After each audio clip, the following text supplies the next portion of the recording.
This is the new Denali circular saw. I attached the vacuum connector. I won't connect the vacuum because I want you to hear the noise of the saw and not the vacuum. It comes with a nice handle up on top like that, so you got a two-handed grip. There's a lever here that allows you to turn it on. Pull the trigger.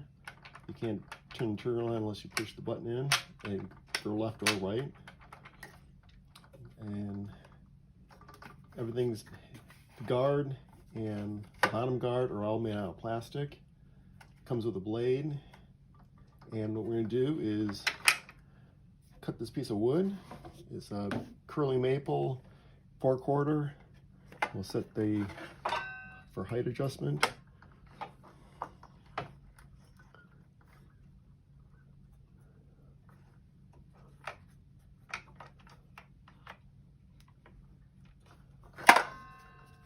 Put the battery in.